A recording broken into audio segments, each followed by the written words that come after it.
Angel GS academy में आप सभी का स्वागत है। आज हम लोग जीके में वन लाइनर प्रश्न को करेंगे। देखिए, अगर इसमें से आप आधा भी कर जा रहे हैं तो भी आपकी तैयारी बहुत अच्छी है, बहुत बेस्ट तैयारी आपकी चल रही है। ऑप्शन नहीं है क्योंकि इसमें ऑप्शन नहीं है, आपके दिमाग में डायरेक्ट प्रश्न का उत्तर क्लिक कर रहा है कि नहीं। अगर आप आधे भी प्रश्न का उत्तर दे रहे हैं, नो डाउट, फिर भी आपकी तैयारी बहुत अच्छी चल रही है, तो कोशिश करिए। चलिए शुरू करते हैं। वेग कैसी राशि है बताना। देखिए, वेग वेग आपको अदिश राशि है या सदिश राशि, देखिए बताना है आपको। आपको 1 मिनट दिया जाएगा, उसके बाद मैं आंसर बताऊंगी, तब तक आप सोच सकते हो, बताना है। चलिए मैं बताती हूँ फिर इसको। देखिए क्या होता है, वेग क्या होता है, सदिश राशि है। क्या है, सदिश राशि है। देखिए सदिश किसे कहते हैं, जिसमें दिशा और परिमाण दोनों होता है, उसे सदिश राशि कहते हैं। तो वेग क्या है, आपका सदिश राशि है। अगर मैं आपको एक ट्रिक बताऊं सदिश राशि का, देखिए विषुवत बल, अगर आप याद कर लो। देखिए, वी से होगा विस्थापन, शू से होगा संवेग, व से होगा वेग, त से क्या होगा, त्वरण, त्वरण संवेग सदिश राशि है। ब से होगा बल, बल कैसी राशि है आपकी, सदिश राशि है। ठीक है, इस ट्रिक से आप याद कर सकते हैं सदिश राशि का। अगला प्रश्न है, संविधान के प्रारूप पर अंतिम वाचन कब समाप्त हुआ था। देखिए, संविधान का प्रारूप जब था, उसका अंतिम वाचन कब समाप्त हुआ था, तो बताना है। चलिए, आपका टाइम शुरू होता है। देखिए कब समाप्त हुआ था, देखिए 26 नवंबर 1949 को हुआ था। कब हुआ था, 26 नवंबर 1949 को हुआ था। इसी दिन हमारे संविधान को क्या किया गया था, अंगीकृत किया गया था। क्या किया गया था, अंगीकृत किया गया था। तो अंतिम वाचन 26 नवंबर 1949 को चला था। अगला प्रश्न है, कौन सा तत्व सबसे ज्यादा सक्रिय होता है। देखिए, तो इसका राइट आंसर क्या होगा, पोटेशियम। क्या होगा, पोटेशियम। Potassium, potassium. अगला प्रश्न है, किस स्थान पर बुद्ध ने 5 सन्यासियों के साथ संघ की स्थापना किया था। तो ये कहाँ पर किया था, तो सारनाथ में कहा किया था। कहाँ पर, सारनाथ में किया था। देखिए, सारनाथ में भगवान बुद्ध ने अपना पहला उपदेश भी दिया था, जिसे धर्म चक्र प्रवर्तन कहते हैं। अगला प्रश्न, उमा की तपस्या, शिव पार्वती, बसंत प्रमाण किस चित्रकार की उत्कृष्ट कृतियां हैं। देखिए, ये किसने बनाया है, आपको ये बताना है। तो किसने बनाया है, नंदलाल बोस ने बनाया है। किसने, नंदलाल बोस।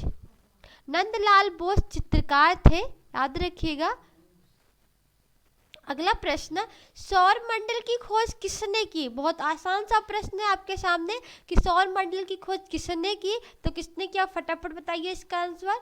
देखिए, इसको किया था कॉपरनिकस ने। कॉपरनिकस ने, किसने किया था, कॉपरनिकस ने सौर मंडल की खोज की थी। अगर बात करें कि ग्रहों की गति का नियम किसने दिया था, तो केपलर ने दिया था। किसने दिया, केपलर ने ग्रहों की गति का नियम दिया। अगला प्रश्न है, भारत में निर्मित पहला उपग्रह प्रक्षेपण वाहन कौन सा था। तो ये पहला उपग्रह प्रक्षेपण वाहन बताना है, कौन सा था। देखिए, LLV। क्या था, LLV था, याद रखिएगा।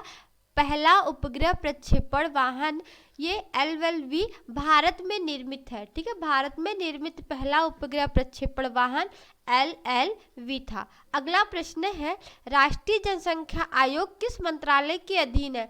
बताना है, राष्ट्रीय जनसंख्या आयोग किस मंत्रालय के अधीन है, तो बताइए फटाफट। इसका राइट आंसर क्या आ गया, देखिए स्वास्थ्य मंत्रालय। स्वास्थ्य मंत्रालय, स्वास्थ्य मंत्रालय। अगला प्रश्न बहुत इंपॉर्टेंट, ब्रजयान बौद्ध धर्म में बुद्ध बोधिसत्व की संगिनी को क्या कहा जाता था। तो बताना है क्या कहा जाता था। देखिए, इसका राइट आंसर होगा तारा। क्या कहा जाता था, तारा कहा जाता था। अगला प्रश्न, बनी ठनी किस चित्र शैली से संबंधित है। देखिए, बनी ठनी ये चित्र शैली है, बताना है किस चित्र शैली से संबंधित है। बताइए इसका राइट आंसर क्या होगा। देखिए, ये किशनगढ़ शैली है। बनी ठनी किशनगढ़ शैली, किशनगढ़ शैली, किशनगढ़ शैली। अगला प्रश्न, 80% से अधिक कोशिकाओं में पाया जाने वाला पदार्थ कौन सा है? देखिए कोशिका में ऐसा कौन सा चीज़ है जो 80% से ज़्यादा पाया जाता है? बताइएगा इसका राइट आंसर क्या होगा? जो 80% से ज़्यादा पाया जाएगा कोशिका में, देखिए वो कौन सा पदार्थ है? राइट आंसर इसका होगा वो जल है। क्या है? जल है। अगला प्रश्न, संविधान सभा द्वारा कब संविधान को पारित कर दिया गया था? आपको बताना है कि संविधान सभा को कब पारित किया गया था। तो वही जब हम अंगीकार किए थे या पारित किए थे, कब? 26 नवंबर 1949 को पारित किया गया था। अगर लागू करने की बात हो तो कब किया गया था? 26 जनवरी 1950 को संविधान को लागू किया गया था। अगला प्रश्न, न्यूटन की गति का प्रथम नियम क्या कहलाता है? देखिए न्यूटन की गति का पहला नियम क्या कहलाता है? तो जड़त्व का नियम कहलाता है। क्या कहलाता है? जड़त्व का नियम। जड़त्व का नियम बहुत इंपॉर्टेंट है, ये बहुत बार एग्जाम में पूछा गया है कि न्यूटन की गति का प्रथम नियम क्या कहलाता है? तो जड़त्व का नियम कहलाता है। अगला प्रश्न, कलिंग युद्ध का वर्णन अशोक के शिलालेख में है। देखिए पूछा गया कि कलिंग युद्ध का जो वर्णन है अशोक के किस शिलालेख में है? तो कलिंग युद्ध का वर्णन किस शिलालेख में है? देखिए 13वें शिलालेख में। कौन से शिलालेख में? 13वें शिलालेख में, जो कि सबसे बड़ा शिलालेख है अशोक का। ठीक है, 13वां शिलालेख सबसे बड़ा शिलालेख है। तो जो कलिंग युद्ध था, कलिंग युद्ध किसने लड़ा था? तो अशोक ने लड़ा था। इस युद्ध के बाद उन्होंने बौद्ध धर्म को अपना भी लिया था। अगला प्रश्न, विश्व प्रसिद्ध पेंटिंग बहुत इंपॉर्टेंट है, मोनालिसा, ये वर्ल्ड हिस्ट्री से है, वेरी इंपॉर्टेंट प्रश्न है। किसकी कृति है? बताना है कि मोनालिसा किसकी है? तो लियोनार्दो दा विंसी की है। बहुत इंपॉर्टेंट, याद रखिएगा, लियोनार्दो दा विंसी। ये बहुत इंपॉर्टेंट प्रश्न है। आप कॉपी पेन लेके साथ में बैठिए, जो भी प्रश्न आपको नहीं पता है उसको नोट करते चलिए। ठीक है, सौरमंडल का सबसे ऊंचा पर्वत, देखिए निक्स ओलंपिया। बताना है कि किस ग्रह पर स्थित है? निक्स ओलंपिया किस ग्रह पर है? तो यह मंगल ग्रह पे है। किस ग्रह पे है? मंगल ग्रह पर है। अगला प्रश्न है, फिर से आ गया मोनालिसा, बहुत इंपॉर्टेंट है। मैंने कहा वेरी वेरी इंपॉर्टेंट है। मोनालिसा नामक चित्र की रचना किसने की है? तो लियोनार्दो दा विंसी ने की है। लियोनार्दो दा विंसी ने की है। फिर से आ गया वही प्रश्न, लियोनार्दो दा विंसी ने की। ठीक है, यहाँ पे विंसी है। अगला प्रश्न, शिशु मृत्यु दर में कितने वर्ष की आयु के पूर्व मृत शिशु को शामिल किया जाता है? कितने आयु से? तो 1 वर्ष के पूर्व। क्या होगा इसका राइट आंसर? 1 वर्ष पूर्व। 1 वर्ष पूर्व के बच्चों को शिशु मृत्यु दर में शामिल किया जाता है। अगला प्रश्न, बाजार के निरीक्षक को क्या कहा जाता है? देखिए कहा जाता था, बात कर रहे हैं, बाजार के निरीक्षक को क्या कहा जाता था? तो सहना ए मंडी। सहना ए मंडी। बहुत इंपॉर्टेंट प्रश्न है, जो भी ना पता हो आप इसे नोट डाउन करते चलिएगा स्टॉप कर करके। अगला प्रश्न, मिथिला पेंटिंग बहुत इंपॉर्टेंट है आपका। ये मिथिला पेंटिंग भी आपसे जनरली क्वेश्चन बहुत पढ़ते हो, लेकिन इसमें आपको कुछ अलग प्रश्न मिलेंगे जो आपको कहीं भी नहीं मिलते। मिथिला पेंटिंग किस राज्य की प्रसिद्ध चित्रकला शैली है? तो कहाँ की है मिथिला? आप लोग जानते हो मिथिला कहाँ है? बिहार में है ना। तो बिहार, कहाँ की है मिथिला? बिहार की। अगला प्रश्न, अभी आप लोगों ने पढ़ा था कौन सा तत्व सबसे अधिक सक्रिय होता है? तो पोटेशियम था। अब आपको ये बताना है कि कौन सा तत्व सबसे कम सक्रिय होता है। देखिए इसका राइट आंसर होगा सीसा। सीसा सबसे कम सक्रिय होता है। ठीक है, और पोटेशियम जो होता है वो सबसे अधिक सक्रिय होता है। अगला प्रश्न, संविधान सभा के प्रारूप समिति में कुल कितने सदस्य थे? देखिए कितने सदस्य थे? 7 सदस्य थे। और उसके चीफ कौन थे? उसके अध्यक्ष कौन थे? तो डॉक्टर भीमराव अंबेडकर थे। अगला प्रश्न, सबसे छोटी कोशिकीय अंग कौन सा होता है? यानी कोशिका का सबसे छोटा अंग बताना है। सबसे कोशिका का सबसे छोटा, यानी सबसे छोटी कोशिका क्या होती है? राइबोसोम होता है। क्या होता है? राइबोसोम होता है, राइबोसोम। अगला प्रश्न खिलजी वंश से है। अलाउद्दीन खिलजी ने किसे दीवान ए रियासत नियुक्त किया था? तो ये किसे किया था? मलिक याकूब खान को किया था, मलिक याकूब खान। देखिए, अगर आप इसके आधे प्रश्न का भी आंसर दे रहे हैं फिर भी आपकी तैयारी बहुत अच्छी है, क्योंकि ये बिना ऑप्शन के हैं। अगला, बेगम अख्तर गायन किस विधा से संबंधित है? आपको ये बताना है कि बेगम अख्तर जो गायन है वो किस विधा से संबंध है। देखिए, ये विधा आपको बतानी है, तो कौन सी विधा से है? तो ये गजल से है, गजल गायकी से। गजल गाती थी, ठीक है, गजल गायकी। बेगम अख्तर गायन, याद रखिएगा, बेगम अख्तर गायन गजल गायकी से संबंधित है। अगला प्रश्न बहुत इंपॉर्टेंट, एक प्रकाश वर्ष में कितनी दूरी के बराबर, मतलब एक प्रकाश वर्ष कितनी दूरी के बराबर होता है? देखिए, इसका राइट आंसर आप लोग बताइएगा, आपको थोड़ा समय दिया जा रहा है। क्लियर? बता देती हूँ। देखिए, 9.46 इंटू 10⁻12 किमी। क्या है? किमी। एक प्रकाश वर्ष में इतना क्या होता है? किमी होता है, ठीक है। देखिए, बहुत इंपॉर्टेंट है, 9.46 इंटू 10⁻12 किमी, ठीक है। ओलंपिक मसाल किस पदार्थ से प्रज्वलित की जाती है? देखिए, जो ओलंपिक में मसाल प्रज्वलित की जाती है वो किससे प्रज्वलित की जाती है, आपको ये बताना है। इसका राइट आंसर क्या होगा? देखिए, सूर्य की किरण से की जाती है। किससे की जाती है? सूर्य किरण से की जाती है। किससे की जाती है? सूर्य किरण से। बहुत इंपॉर्टेंट प्रश्न है कि जो ओलंपिक में मसाल दौड़ होती है, जो उसमें मसाल की जो पदार्थ होती है वो किससे प्रज्वलित की जाती है? तो सूर्य किरण से की जाती है। अगला प्रश्न है, भारत में जिलों की कुल संख्या कितनी है? देखिए, बताना है कि भारत में कुल जिले कितने हैं। ठीक है, तो कितने हैं? 742 है। आपको ये डाटा थोड़ा अलग अलग कहीं मिल सकते हैं, ठीक है, तो लगभग 742 है। अगला प्रश्न, सल्तनत कालीन सुल्तानों के शासनकाल में किसके शासनकाल में सर्वाधिक दास थे? देखिए, आपको बताना है कि सल्तनत काल में किसके शासनकाल में सबसे ज़्यादा दास थे। फटाफट बताइए, इसका राइट आंसर क्या होगा। देखिए, दिल्ली सल्तनत में पूछ रहा है। देखिए, सल्तनत कालीन में आपको बताना है, वैसे तो औरंगजेब होगा बट वो सल्तनत काल में नहीं आते, ठीक है। तो क्या होगा? देखिए, इसका राइट आंसर फिरोज शाह तुगलक। फिरोज शाह तुगलक, ठीक है। सबसे ज्यादा दास इन्हीं के दरबार में थे, ठीक है, इनके शासनकाल में। हाँ। अगला प्रश्न, माइक पांडे किस क्षेत्र से संबंध है? देखिए, आपको बताना है माइक पांडे, तो ये वन्य जीव पर फिल्म निर्माण से है। वन्य जीव पर फिल्म निर्माण,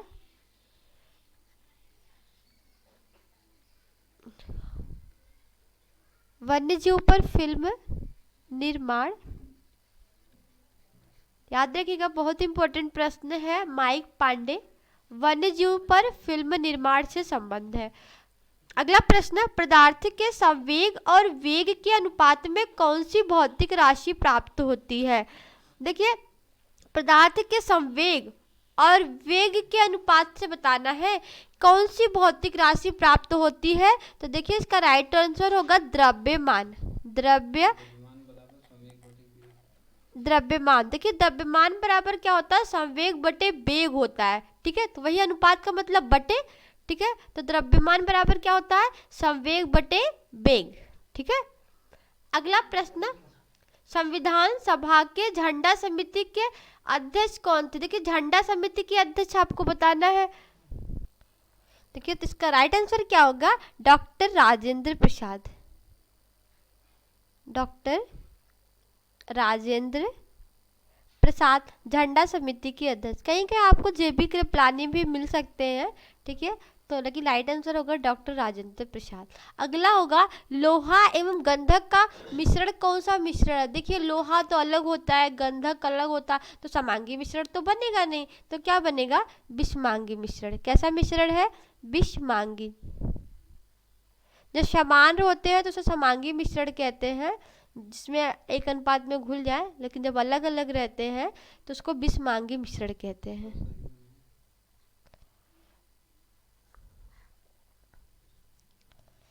अगला प्रश्न, औरंगजेब ने शिवाजी के विरुद्ध किसे दक्कन का सूबेदार बनाकर भेजा। देखिए दक्कन का सूबेदार किसको बनाया था औरंगजेब ने, देखिए शाइस्ता खां को बनाया था। बहुत इंपॉर्टेंट प्रश्न है, शाइस्ता खां किसको बनाया था, शाइस्ता खां को बनाया था। कहाँ का सूबेदार, दक्कन का सूबेदार बनाया था औरंगजेब ने शिवाजी के विरुद्ध। शिवाजी किस वंश से है, तो ये मराठा से।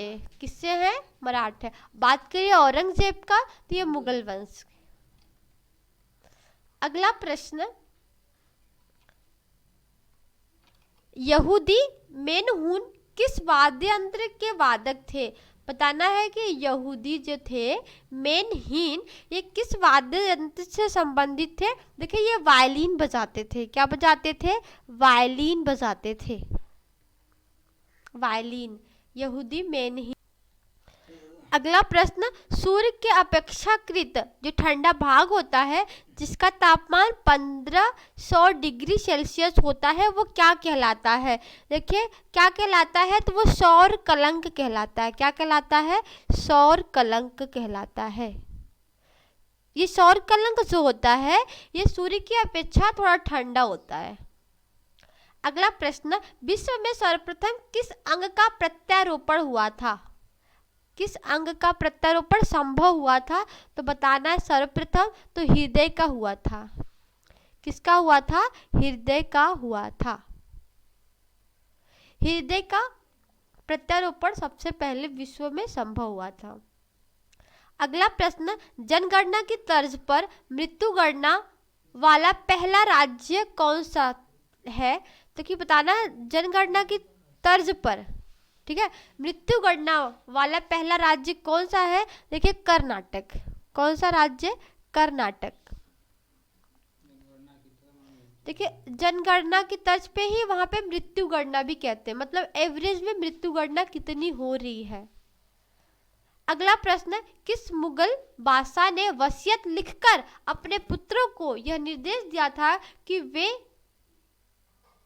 वे असद खां को क्या बनाए, असद खां को वजीर बनाए। ठीक है, उन्होंने किस, बताना है प्रश्न, किस मुगल बादशाह ने वसीयत लिखकर अपने पुत्रों को यह निर्देश दिया था कि वे असद खां को वजीर बनाए। उन्होंने अपने वसीयत खान में लिखा था, तो किसने लिखा था, औरंगजेब ने लिखा था। किसने लिखा था, औरंगजेब ने अपने पुत्रों को वसीयत लिखा था। उस वसीयत में क्या लिखा था कि वो असद खां को क्या बनाए, वजीर बनाए। अगला प्रश्न,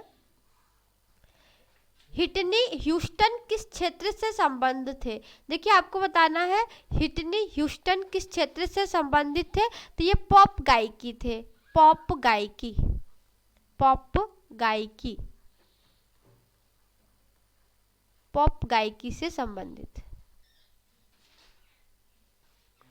अगला क्वेश्चन आपके स्क्रीन पर, बताइएगा इसका राइट आंसर क्या होगा। किसका गुणसूत्र संतान में लिंग निर्धारण के लिए उत्तरदायी होता है, यानी पुरुष का कि महिला का, आपको ये बताना है। देखिए किसका होता है, पुरुष का। पुरुष का जो गुणसूत्र होता है वो संतान को लिंग निर्धारण करता है, यानी लड़का होगा कि लड़की। क्योंकि क्या होता है, अगर एक्स एक्स मिलते हैं तो क्या होती है, लड़की होती है, और एक्स वाई मिलता है तो क्या होता है, लड़का होता है। तो महिलाओं के पास तो केवल एक्स एक्स होते हैं, पुरुष के पास एक्स वाई होते हैं। तो ये निर्धारण होता है कि मतलब लड़का होगा कि लड़की, ये किसके गुणसूत्र से होता है, तो पुरुष के, पुरुष के। बहुत इंपॉर्टेंट प्रश्न है। अगला, किस अनुच्छेद के तहत विधि के समक्ष समानता का वर्णन किया गया है। तो विधि की समक्ष समानता बहुत आसान सा है। कौन सा आर्टिकल है, आर्टिकल 14 है। कौन सा आर्टिकल, आर्टिकल 14 में विधि की समक्ष समानता का वर्णन किया गया है। अगला प्रश्न, शिवाजी के मंत्रिमंडल को क्या कहा जाता है? बहुत आसान सा प्रश्न है, बताइएगा। शिवाजी का जो मंत्रिमंडल था उसको क्या कहा जाता था? बहुत आसान प्रश्न है। देखिए, अष्टप्रधान कहा जाता था। क्या कहा जाता था? अष्टप्रधान कहा जाता था, अष्टप्रधान।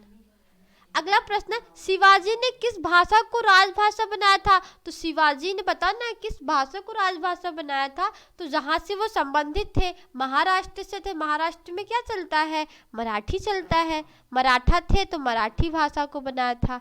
किसको बनाया था? मराठी, ठीक है, मराठी को बनाया था।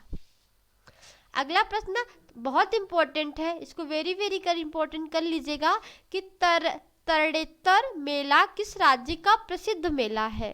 ठीक है, तो तरणेतर मेला बताना है किसका है? तो ये गुजरात का है। किसका है? गुजरात का मेला है, गुजरात का। अगला प्रश्न, चंद्रमा पर गुरुत्वाकर्षण का मान पृथ्वी पर गुरुत्वाकर्षण के मान का कितना लगता है? देखिए, कितना लगता है? 1/6 लगता है। कितना लगता है? 1/6 भाग लगता है, ठीक है। यानी चंद्रमा पर जो गुरुत्वाकर्षण बल होता है वो पृथ्वी के गुरुत्वाकर्षण का 1/6 लगता है। वहाँ पे वस्तुएं क्या होती है? हल्की महसूस होती है। मतलब ये है कि अगर 6 किलो रहेगा तो 1 किलो महसूस होगा। अगर 6 केजी रहेगा तो कितना महसूस होगा? 1 केजी महसूस होगा। यानी 1/6 भाग चंद्रमा पे क्या होता है? महसूस होता है। इंपॉर्टेंट है, इसको रट लीजिएगा। अगला प्रश्न, कौन भारत का अंतिम वायसराय था? बहुत इंपॉर्टेंट प्रश्न है कि अंतिम वायसराय कौन था? भारत का अंतिम वायसराय बताना है। अंतिम viceroy Lord Mountbatten, Lord Mountbatten. देखिए, अंतिम वायसराय ये कैसे हुए? क्योंकि इसी के बाद तो क्या हुआ, हमारे यहाँ कैबिनेट मिशन के तहत संविधान का निर्माण हुआ, फिर देश क्या हुआ? आज़ाद होने लगा। ये कह सकते हैं स्वतंत्र भारत के प्रथम गवर्नर जनरल भी थे ये, ठीक है। ये स्वतंत्र भारत के प्रथम गवर्नर जनरल लॉर्ड माउंटबेटन थे, बट ये भारत के अंतिम वायसराय भी थे। अगला प्रश्न है कि भारत की कौन सी पंचवर्षीय योजना में खादी एवं ग्रामीण उद्योग आयोग की स्थापना की गई थी? बहुत इंपॉर्टेंट प्रश्न है, बताना है। खादी एवं ग्रामीण उद्योग की स्थापना की गई थी। देखिए, द्वितीय पंचवर्षीय योजना में किया गया था। कब किया गया था? बहुत इंपॉर्टेंट, याद रखिएगा। द्वितीय पंचवर्षीय योजना, पंचवर्षीय योजना। बात ये होती है कि द्वितीय पंचवर्षीय योजना चली कब से कब तक थी? देखिए, कब से 1951 से लेकर 1956 तक क्या चला था? प्रथम पंचवर्षीय योजना चला था। सेकेंड पंचवर्षीय योजना कब से कब तक चला था? देखिए, ये 1956 से लेकर 61 तक चला था, ठीक है। ये द्वितीय पंचवर्षीय योजना, इसी के दौरान क्या हुआ था? खादी एवं ग्रामीण उद्योग की स्थापना की गई थी। अगला प्रश्न है, आर्य समाज की स्थापना किस वर्ष की गई थी? देखिए, आर्य समाज बताना है इसकी स्थापना किस वर्ष की गई थी। देखिए, 1875 में किया गया था। कब किया गया था? देखिए, 1875 में। लेकिन किया किसने था? आर्य समाज की स्थापना दयानंद सरस्वती ने किया था। किसने किया था? दयानंद सरस्वती ने किया था।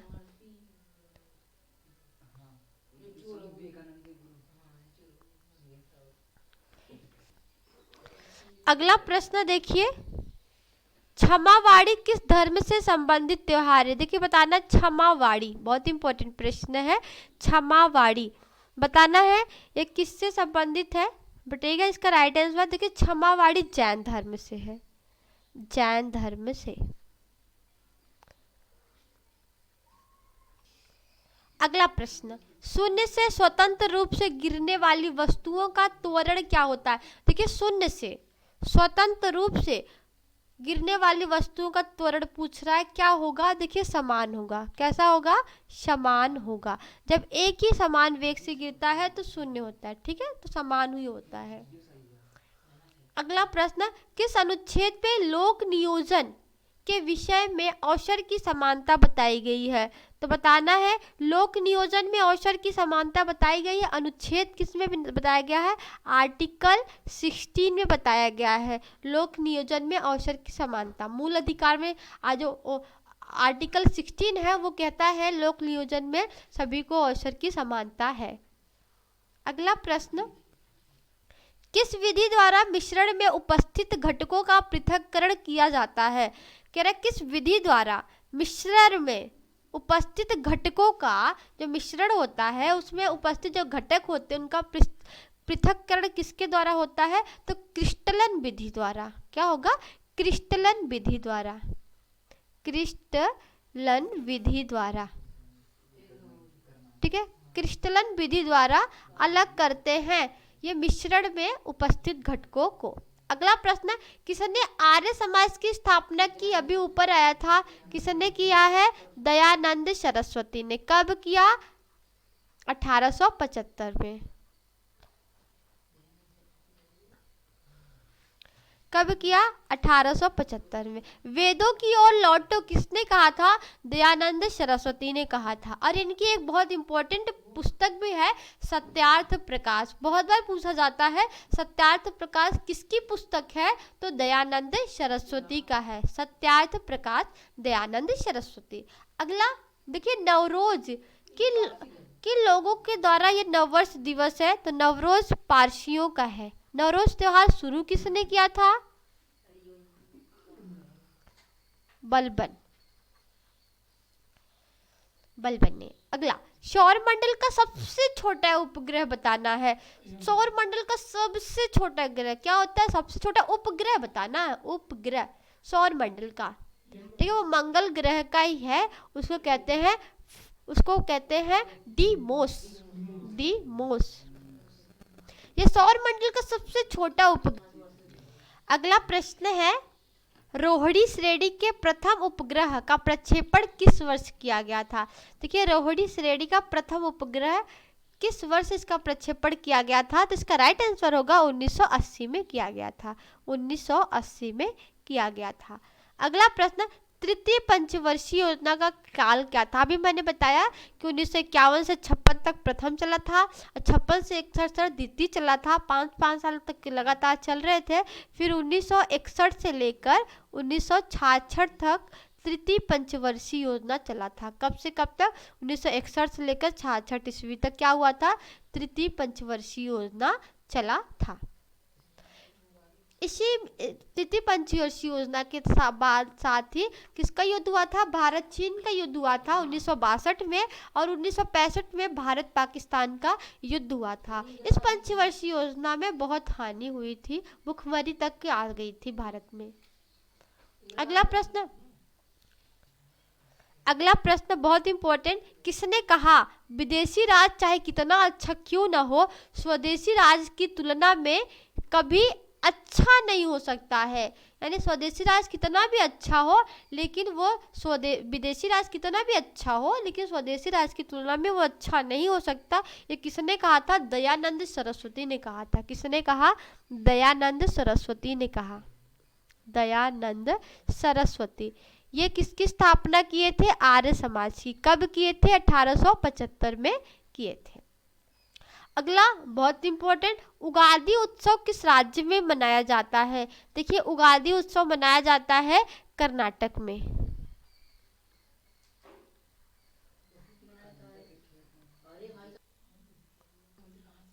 देखिए, बहुत इंपॉर्टेंट प्रश्न है, क्रोमोसोम की संरचना में कौन कौन से भाग लेते हैं, मतलब कौन कौन भाग लेते हैं? ये कौन लेते हैं? DNA, deoxy ribo nucleic acid, इसका फुल फॉर्म होता है, बहुत बार पूछा गया है। डीऑक्सी राइबो न्यूक्लिक एसिड होता है। और क्या लेते हैं? आप प्रोटीन लेते हैं, एवं क्या लेते हैं? एवं प्रोटीन, ये क्रोमोसोम में भाग लेते हैं। बहुत इंपॉर्टेंट है। अगला प्रश्न बहुत इंपॉर्टेंट, अनुच्छेद 17 किस विषय से संबंधित है? तो बहुत सरल है अनुच्छेद 17। तो क्या बोलता है? अस्पृश्यता का अंत। अस्पृश्यता का अंत जानते ही नहीं होंगे। अस्पृश्यता का अंत। अगला, 1 किग्रा भार के बराबर कितना न्यूटन होता है? देखिए, 1 किग्रा भार के बराबर बताना है कि कितना न्यूटन होता है। तो 9.8 न्यूटन। बहुत इंपॉर्टेंट है, याद रखिएगा, 9.8 है न्यूटन। अगला प्रश्न, उत्तर वैदिक काल के मृद भांडों में किस प्रकार के मृद भांड सर्वोपरि वैशिष्ट सूचक हैं? देखिए, तो कौन से मृद भांड थे? चित्रित धूसर मृद भांड। देखिए मैं यहाँ लिख दे रही हूँ अच्छे से, चित्रित। जो भी प्रश्न आपको ना पता हो वो नोट करते चलिएगा। धूसर मृद भांड, मृदु भांड। अगला प्रश्न बहुत इंपॉर्टेंट, इसको याद रखिएगा। उत्तर वैदिक काल में, ठीक है, मृद भांड किस प्रकार के मृद भांड सर्वोपरि थे? तो चित्रित धूसर मृद भांड। अगला है, मुक्तेश्वर मंदिर कहाँ स्थित है? देखिए आपको बताना है कि मुक्तेश्वर, तो मुक्तेश्वर देखिए जैसे नाम है वैसे इसका कहाँ, भुवनेश्वर। देखिए भुवनेश्वर, हाँ, गढ़ मुक्तेश्वर भुवनेश्वर। तो मुक्तेश्वर से भुवनेश्वर याद रखिएगा। यानी मुक्तेश्वर कहाँ है? भुवनेश्वर में है, उड़ीसा की राजधानी। अगला प्रश्न, पृथ्वी का भूमध्य रेखी व्यास कितना है? देखिए पृथ्वी का भूमध्य रेखी व्यास बताना है। भूमध्य रेखी व्यास कितना है? देखिए कितना होगा? 12,756 किमी। पृथ्वी का ये भूमध्य रेखी व्यास है, ठीक है, पृथ्वी का व्यास है, ठीक है, भूमध्य रेखी है, सौर मंडल का मत समझना, ये पृथ्वी का है, ठीक है। कितना है? 12,756 किलोमीटर। अगला, मेडोना किसकी चित्रकृति है? बताना है। मेडोना किसकी चित्र है? तो ये राफेल की है, राफेल। ये भी इम्पोर्टेंट है, अभी हम लोगों ने मोनालिसा पढ़ा था ना, लियोनार्डो दा विंसी की, वैसे याद रखिएगा मेडोना। ये मेडोना किसकी है? राफेल की है। राफेल कहाँ के चित्रकार थे? तो इटली के थे। कहाँ के थे? इटली के थे। अगला प्रश्न, भारत की किस पंचवर्षीय योजना में राष्ट्रीय आय की वृद्धि दर न्यूनतम रही? उसी में रहेगी जिसमें 2 युद्ध हुए, भूखमरी आई, ठीक है, उसमें। तो कब हुआ था? देखिए तृतीय पंचवर्षीय योजना में। कहाँ? तृतीय पंचवर्षीय योजना में। देखिए तृतीय पंचवर्षीय योजना कब से कब तक चली थी? तो 61 से लेकर 66 तक। ये यहाँ लिखा नहीं पाया, 1961 से लेकर कब तक चली? 66 तक चली थी। इसमें भारत चीन का भी युद्ध हुआ, भारत पाकिस्तान का भी युद्ध हुआ, काफ़ी हानि उठानी पड़ी भारत को, और भूखमरी तक भी आ गई थी। तो राष्ट्रीय आय की वृद्धि दर क्या थी? न्यूनतम रही थी, ठीक है, बहुत कम रही थी, सबसे कम। ऋग्वेद में किस अपराध का सबसे अधिक उल्लेख किया गया है? तो बताना है कि ऋग्वेद में किस अपराध का? पशुओं की चोरी। देखिए, और वो गाय को क्या मानते थे? गाय को अगन्या, ना मारने वाला, ठीक है। पशुओं की चोरी, पशुपालन वगैरह बहुत करते थे ऋग्वेद वाले ना, पशुपालन और कृषि। अगला, साइलेंट वैली किस राज्य में है? बहुत आसान से प्रश्न है। साइलेंट वैली कहाँ है? केरल में। शांत घाटी कहते हैं इसको, साइलेंट वैली को शांत घाटी कहते हैं, ठीक है। कुछ लोग शांत घाटी याद रखे होंगे, उसी को साइलेंट वैली कहते हैं। अगला प्रश्न, जब 2 इलेक्ट्रॉन एक ही कक्ष में होते हैं तो उनमें क्या पाया जाता है? यानी 2 इलेक्ट्रॉन एक ही कक्ष में होता है तो विपरीत चक्रण या ऋणायन होते हैं, ठीक है, विपरीत चक्रण।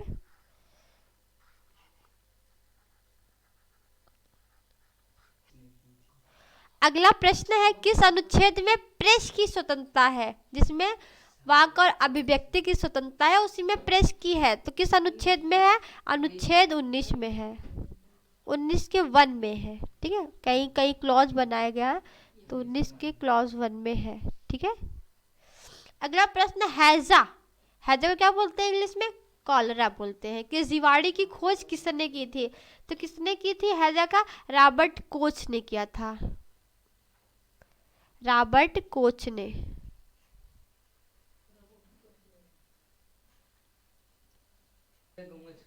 अगला प्रश्न, आर्यों का मुख्य व्यवसाय क्या था? देखिए आर्य कहाँ से आए थे? मध्य एशिया से आए थे। इनका व्यवसाय क्या था? कृषि था। क्या था? कृषि था। वैदिक सभ्यता, आर्य ही तो थे। आर्य क्या था उनका व्यवसाय? कृषि था। चैत्य, बताना चैत्य किस धर्म के अनुयायियों का पूजा स्थल था? बहुत इंपॉर्टेंट है, बताइए इसका आंसर क्या होगा? चैत्य देखिए बौद्ध धर्म का था, बौद्ध धर्म का पूजा स्थल है, बौद्ध धर्म। अगला प्रश्न, पृथ्वी का ध्रुवीय व्यास कितना है? देखिए अभी हम लोगों ने पढ़ा था 12,756 किमी, उसका पूरा व्यास पढ़ा था। अभी हमें ध्रुवीय व्यास पढ़ना है, कितना है? 12,714 किलोमीटर। 12,714 किलोमीटर क्या है? ध्रुवीय व्यास है।